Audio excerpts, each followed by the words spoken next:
নমস্কার বন্ধুরা, আশা করি তোমরা সবাই ভালো আছো। আমিও ভালো আছি। চলুন সকাল বা সন্ধ্যের টিফিনের জন্য কিছু একটা বানিয়ে নিই। ময়দা ও একটু আলু থাকলেই কিন্তু এই রেসিপিটা হয়ে যাবে। আর সকলেই কিন্তু এই রেসিপিটা ভালো পছন্দ হবে, বাচ্চা কিংবা বড় সকলেই কিন্তু খুব ভালো লাগবে। সন্ধ্যের টিফিন হোক বা সকালের টিফিন হোক, এই রেসিপিটা কিন্তু ঝটপট হয়ে যায় আর খেতেও কিন্তু দারুণ লাগে। তাহলে চলো আমি আগে ময়দাটা মেখে নিই। ময়দা মাখার জন্য দেখো আমি ছোট বাটির 1 বাটি ময়দা নিয়ে নিয়েছি। এবার এর মধ্যে পরিমাণ মতো নুন দিয়ে নিলাম। এবার এর মধ্যে আমি অল্প সামান্য সাদা তেল দিয়ে নিলাম ময়ম হওয়ার জন্য। এবার অল্প অল্প জল দিয়ে ময়দাটা মেখে নেব।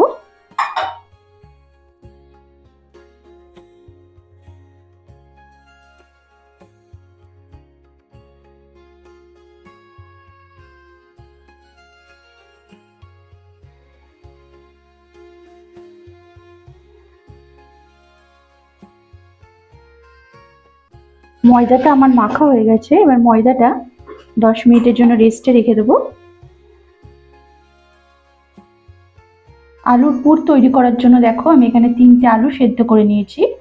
এবার আলুটাকে মেখে নেব।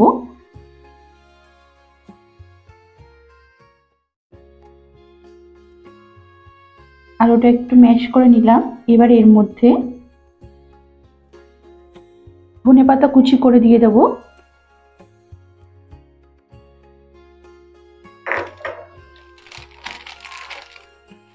একটু বিট নুন দিয়ে নেব।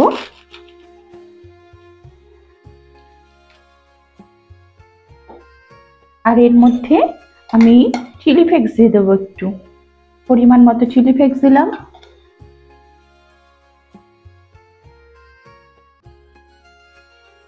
এবার এর মধ্যে আমি অল্প সামান্য জিরের গুঁড়ো দিয়ে নিলাম।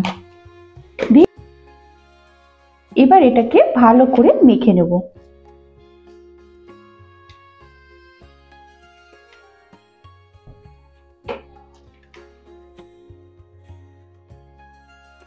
আলুটা যখন মাখা হয়ে যাবে উপর থেকে একটু চাট মশলা দিয়ে নেবে।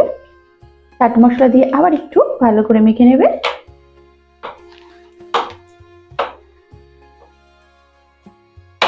আমার কিন্তু আলুটা মাখা হয়ে গেছে। এবার আমি এটা একটু সাইডে রেখে দেব।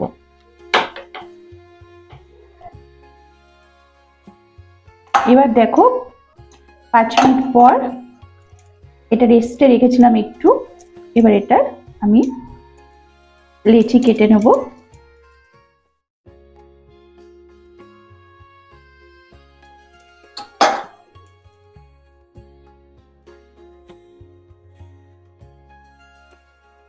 আমি 4টে লেচি কেটে নিলাম পরোটা করার জন্য। এবার আমি দেখো ময়দাটা বেলে নেব। সন্ধ্যেবেলার টিফিনে যদি বাচ্চাদের এরকম একটু স্ন্যাক্স দাও, খেতে কিন্তু ভালোই লাগবে তাদের। এটা কিন্তু রুটির মতো গোল করে প্রথমে আগে বেলে নিতে হবে। দেখো আমি প্রথমে আগে গোল করে বেলে নিচ্ছি।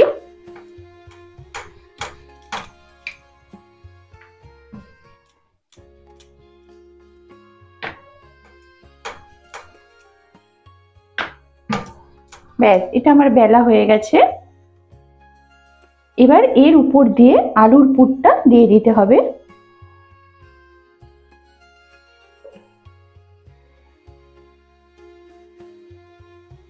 হাত দিয়েও দিতে পারো বা চামচ দিয়ে দিতে পারো, যেটা তোমাদের সুবিধা হয়। পুরো পরোটাটার উপর দিয়ে আলুর পুরটা দিয়ে দেবে।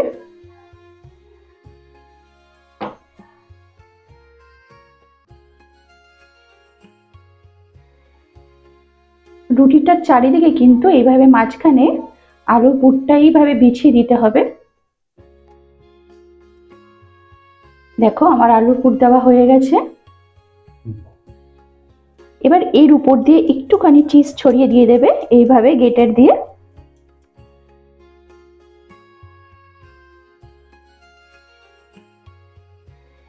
দেখো আমার চিজ দেওয়া হয়ে গেছে।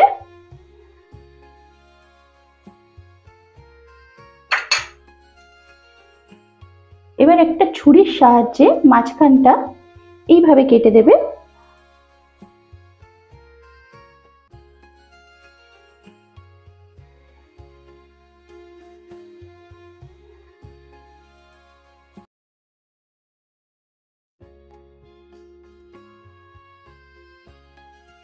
দেখো মাঝখানটা আমার কাটা হয়ে গেছে। এবার কাটা হয়ে গেলে এইভাবে নিয়ে এইভাবে জুড়ে দেবে, এইভাবে নিয়ে এইভাবে জুড়ে দেবে, দিয়ে সাইডটা এইভাবে চেপে দেবে। দেখো সাইডটা আমি এইভাবে চেপে দিলাম, ব্যাস হয়ে গেছে। এই করে করে আমি সবকটা করে নেব। এইভাবে আমি সবকটা বেলে নিয়েছি, এবার এগুলোকে ভেজে নেব। দেখো আমি একটা চাটুতে তেল দিয়ে দিয়েছি, এবার একটা একটা করে ভেজে নেব।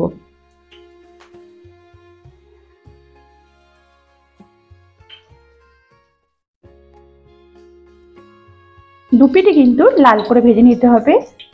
সন্ধ্যা বা সকালের টিফিনে কিন্তু এরকম যদি একটু স্ন্যাক্স থাকে কিন্তু বাচ্চা কিংবা বড় সবার কিন্তু ভালো লাগবে।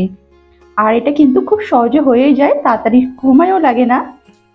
তাহলে এরকম কিন্তু বাড়িতে একবার অবশ্যই ট্রাই করে নেবে। এক পিঠ লাল হয়ে গেলে দেখো আর এক পিঠ উল্টে দিতে হবে। এই করে দু পিঠ কিন্তু ভেজে নিতে হবে।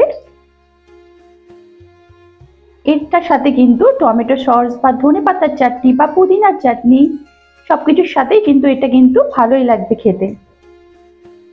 ভাজা হয়ে গেছে, এবার কিন্তু আমি এটা তুলে নেব।